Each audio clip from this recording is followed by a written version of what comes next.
Hello everybody and welcome to the graveyard shift for the Le Mans 24 hour for hours 9 to 12 report here. What time is it in the UK? It's 2 o'clock in the morning when you're watching this. Insanity.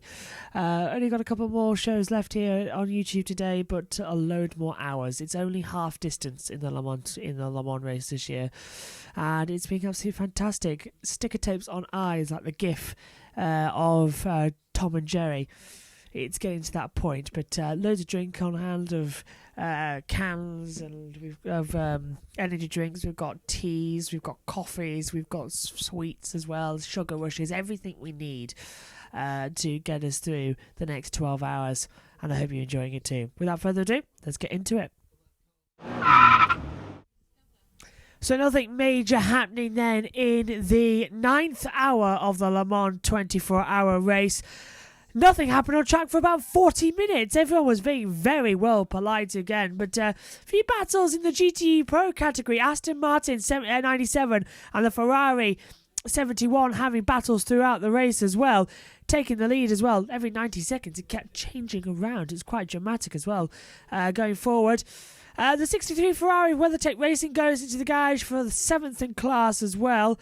If I just take a quick look as well, that would be the WeatherTech Racing in the GTE Pro category as well. Detour off track, he locked up down at the Porsche curves and coming into Dunlop as well and went off the track. G-Drive Racing car running the top 4 as well, having a little bit of an issue, but I think they managed to get it back to the pit lane, but more problems seem to be on its way. It would seem that most of the battles right now on track are between the AF Corsa and Aston Martin in both the GT Pro and the GT Am class. Leading at the moment is the number 7 Toyota, Mike Conway at the wheel for LMP1. LMP2, the battle where it is, United Autosports 1-2, but it's the 26 leading the way at the moment. If I can see where that is, the 26 car for LMP2 would be the G-Drive Racing that had the problem. The 97 leads the way for Aston Martin in the GT Pro, and the 90 car leads the way of the TF Sport for Aston Martin Racing in the GT Am class as well. But all going to change around as we come to our next phases of pit stop in the coming hour. So the 10th hour here at the Le Mans 24-hour race, and it really was actually quite exciting. If I skip my chair forward just a little bit, apologies to get a bit close to you here, dear viewer, but it was an interesting one. The 26 G-Drive Racing came into the pit lane with a lot of problems. Now, he was leading the class in the 9th hours, the race leader having trouble. At the hands of that wheel now is Rushanov as well, but he came into the pit lane, caused a few yellow flags, the car having to do Control-Alt-Delete as he went round the track as well to try and just get up some form of speed and aero to go through the race, but he didn't, of course, cause the slow zone out on the track. The 70 Ferrari, a GT Amateur entry as well. A small fuel spill in the pit lane, which did catch fire, but it wasn't anything dramatic. They cleared it up and it went back out as well, so it's not like the old days of pit fire that we saw.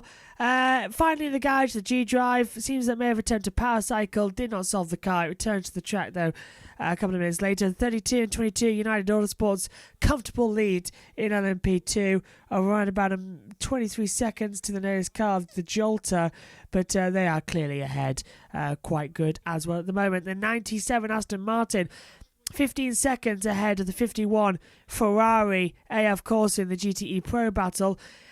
The rain seems to go further and further and further away every single minute. We've got the race control situation up here at the moment watching, and there's no sign of the rain on the radar, so we could see that early in the morning, if at all, in this 24-hour race. The 70 Ferrari in the MR Racing entry, previously involved in a small fire in the pit lane, stuck in the gravel after the Dunlop chicane as well, brought out a full course yellow, a slow zone.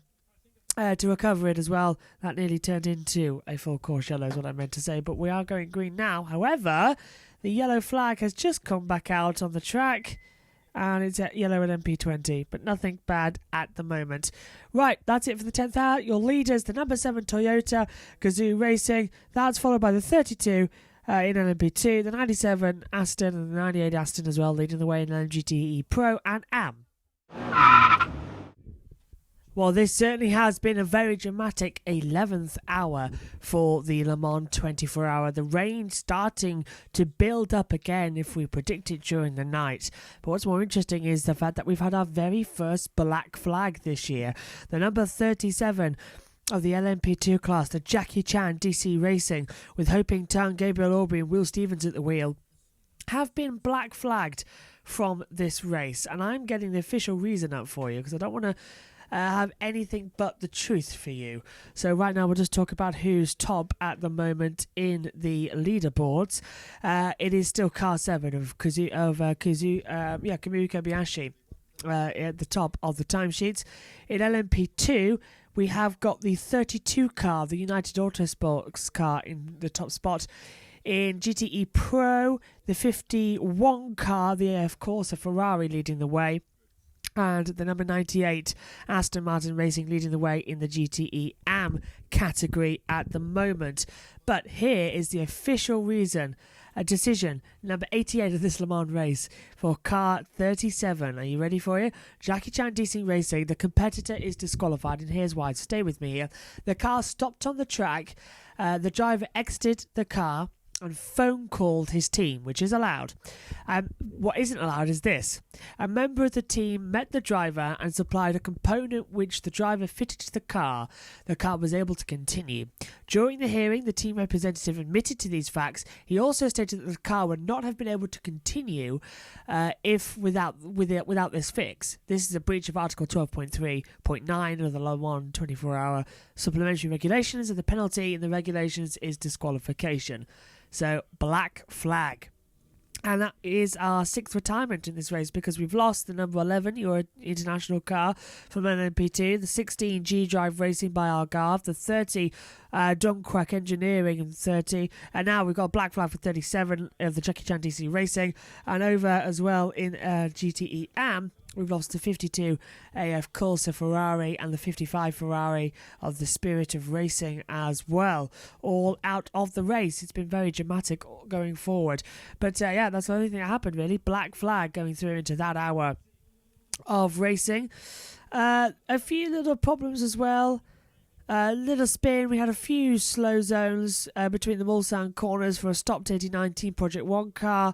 And the Porsche GT AM stuck at the entry into the gravel trap. He was able to bring back out as well, but that was it. The 71 also has had a shredded right tyre. The 71, of course, in the GTE Pro category is also in AF Corsa Ferrari, a puncture, and he managed to get it back in, and they're now changing the brake disc. Sam Bird was at the command of that car, but is now changed.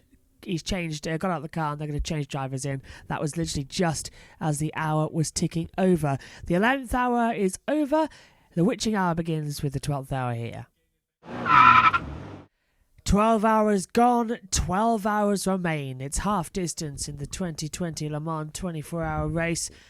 Try saying that when you're tired, because it is tricky, I can assure you. So, same leaders actually as the previous hour. 7 of the Toyota Gazoo Racing leading in LMP1, 32 leading in LMP2, 51 leading in GTE Pro, 51 leading, and the 98 in the GT AM category as well leading there.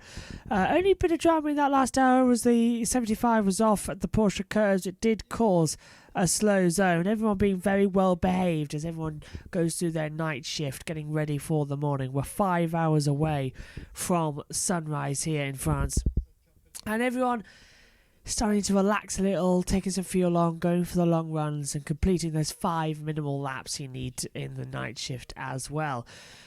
We've only had 7 retirements at half distance. One of them was a black flag, so it's not actually all bad. It's looking good here at Le Mans. So we will be back at 6 o'clock for hours 13 to 16 report here for the Le Mans 24-hour. It's the graveyard shift. It's a long, long one, but we hope you enjoy it. From us all here, good morning in a way, but stay with us here on YouTube. Bye for now.